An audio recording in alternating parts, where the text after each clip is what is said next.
Google Glass, the future that made everyone uncomfortable. Google Glass put a tiny screen in front of your eyes. Messages, navigation, photos, all without touching your phone. Hands-free computing, always on, always connected. On paper, it looked like the next step after smartphones and wearable tech combined. A seamless digital layer over real life. In reality, it looked like surveillance eyewear. People couldn't tell if you were recording them, and that uncertainty alone made everyone uncomfortable. Privacy concerns exploded. Glass hole became a real insult. Bars, cinemas, and public spaces banned it almost instantly. Social acceptance dropped faster than the battery life, which was already terrible. The device overheated. The app ecosystem was weak, and most users felt like walking warning signs. Even early adopters started leaving them at home because the negative criticism wasn't worth it. Google tried to frame Glass as a bold experiment, but to the public it felt like an unwanted preview of a creepy future that nobody had asked for. By 2015, Google quietly killed the consumer version. Glass survived only in factories and hospitals, where looking like a high-tech worker is part of the job. If the future makes everyone uncomfortable, it doesn't become the future. It becomes a meme. Segway, the $5,000 punchline. The Segway was supposed to replace walking? Seriously, investors predicted cities would be redesigned around it. It was clean, futuristic, and self-balancing. You leaned forward to move, backward to stop like some kind of human joystick. Effortless motion, in theory. The problem? It didn't belong anywhere. Too slow for roads, too fast for sidewalks. Banned in many cities, impossible to carry. And at $5,000, it was more luxury toy than transport revolution. The only people who used it were tour guides, warehouse workers, and security guards. The Segway didn't become the future. It became the mall cop vehicle. In pop culture, it quickly turned into a joke instead of a revolution. Then in 2010, the company's owner accidentally fell off a cliff while riding it. Electric scooters later did the same job for $400 and without the social stigma. If your futuristic gadget looks ridiculous in public, it's already dead.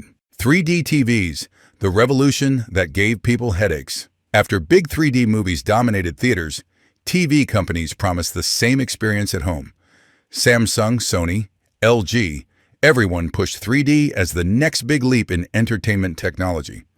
The future apparently had depth. But there was a catch. You needed glasses, expensive ones, for every person in the room. Brightness dropped. Colors looked worse. Sit slightly off-center and the image broke. And many people got headaches or eye strain after long sessions.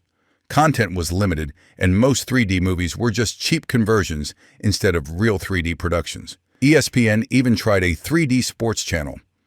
It lasted 3 years, then disappeared. By 2017, manufacturers silently removed 3D features from new TVs. 3D didn't fail because it was impossible. It failed because it was annoying. The future doesn't win by being impressive. It wins by being effortless. Microsoft Zune, the iPod killer that never killed anything. Zune was Microsoft's big answer to the iPod. It had Wi-Fi, an FM radio, a music subscription service, and even social sharing. On paper, it checked all the boxes for a modern music player, and a brown color that looked like it lost a fight with a coffee machine. The interface felt clunky. The ecosystem felt late. The social features felt pointless. Meanwhile, Apple was selling tens of millions of iPods every year and dominating pop culture at the same time. Then smartphones arrived. Once people had music, apps, and internet in their pockets, standalone music players became unnecessary. Zune didn't just lose to Apple, it lost to the actual future. HD DVD, the format war that ended in 2 years. HD DVD and Blu-ray both offered high-definition movies. Most consumers didn't care about the technical details. They just wanted better picture quality and simple playback at home. HD DVD had cheaper production and Microsoft support. But Sony had something stronger. The PlayStation 3. Every PS3 came with a Blu-ray drive. Suddenly, millions of households owned Blu-ray players without choosing them. Retailers followed. Studios followed. HD DVD collapsed. In 2008, Toshiba officially gave up. Anyone who bought HD DVD movies? Congratulations, you owned premium coasters. The best technology doesn't always win. The best distributed one does. Virtual Boy, Nintendo's painful VR experiment. In 1995, Nintendo launched the Virtual Boy, an early attempt at 3D gaming. It promised immersive visuals and futuristic gameplay experiences that felt ahead of their time. Instead, it delivered headaches. The red and black display strained eyes. The hardware forced players to bend down. The game library was tiny, and most titles felt rushed or unfinished. Nintendo expected 1.5 million sales. They barely sold half of that. After 6 months, production stopped. Today, the Virtual Boy is remembered as proof that being first doesn't mean being ready. The future doesn't care who arrives first. It only rewards who arrives right. Web TV, the internet, but miserable. Web TV was a box that brought the internet to your television.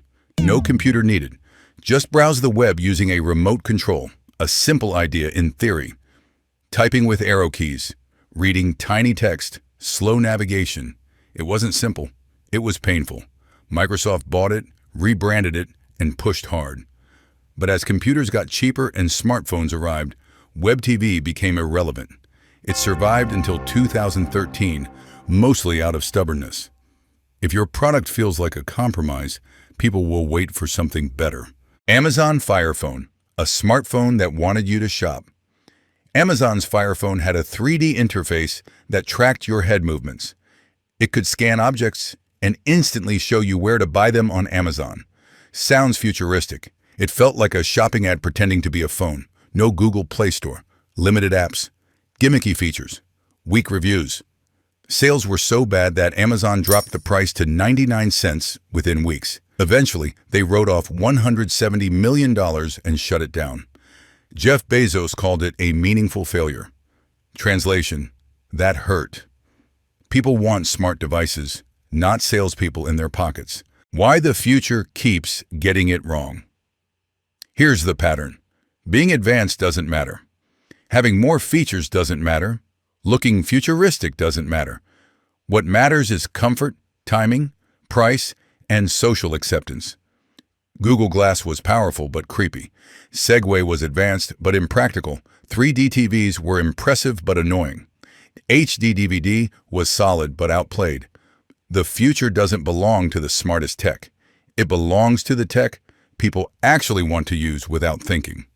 And sometimes, the biggest failures still shape what comes next, just not in the way their creators planned. Because the future isn't inevitable. It's expensive, unpredictable, and often wrong. And the next time a company says, "This is the future," remember, so was Web TV.